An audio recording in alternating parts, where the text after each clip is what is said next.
On today's unboxing video, we're gonna go ahead and unbox a Pulsar Turbo. It's a 3076R GTX 3076R equivalent.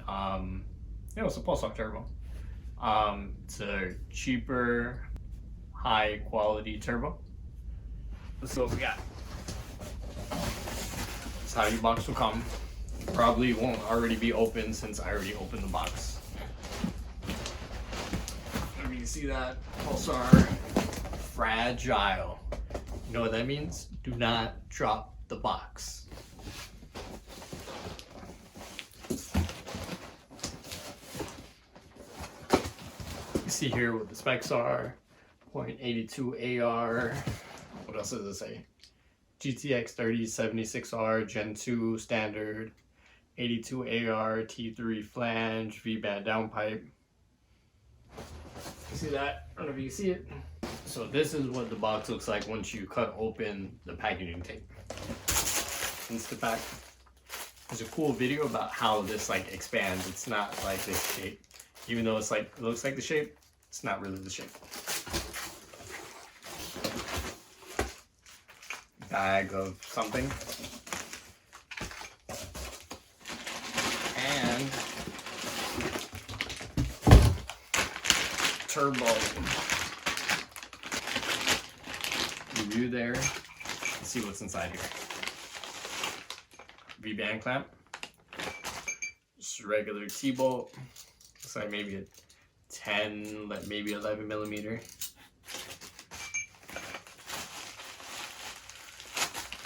What do we have here? T3 gasket, very important.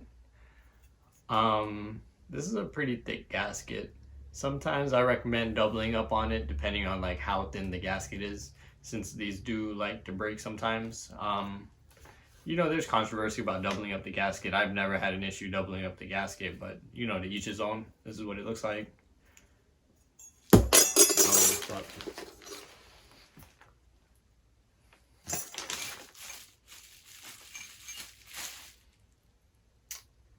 Vband for your downpipe. So this is the start of the downpipe. So this end, the larger end, goes on the turbo downpipe side, and then you'd build the pipe off of this side, or whoever is welding or whatever. I'll show you how that looks in a second. Oil feed drain line gasket, very, very, very important.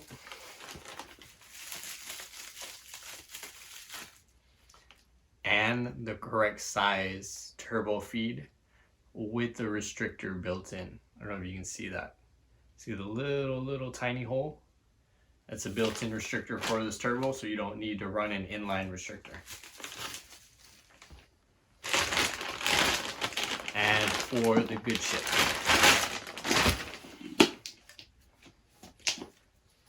Pulsar Turbo. Take the front cover off first. See the shiny.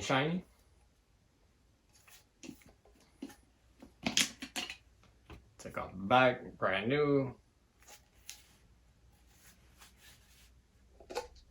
Take off another cap. It's a pretty small outlet there. One of the coolest parts about this turbo is, where is it? It is, right here. You got a speed sensor hole. So if you're running a standalone or something that's nice like a standalone, you get to run a speed sensor there and see what the wheel is actually doing, using actual data to see where you can cap the turbo out, whatever you want to use the data for. There's a million different ways to use the data. It's just one of the ways. There's a nice little plaque on the inside signifying that it is a real Pulsar turbo.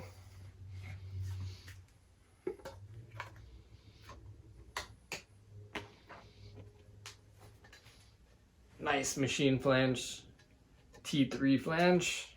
Nice machine flange, T3 flange. Should start a wrap with that.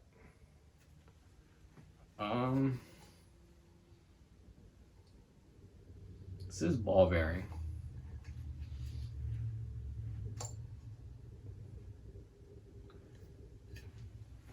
No, it doesn't spin like a ball bearing turbo, but it's ball bearing. Trust me.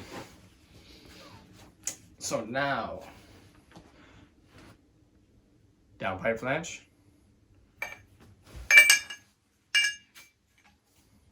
Downpipe. Or back housing. So it goes inside here, fits, so it pretty much locks in place. Then you take the T-bolt. With that. Put that on.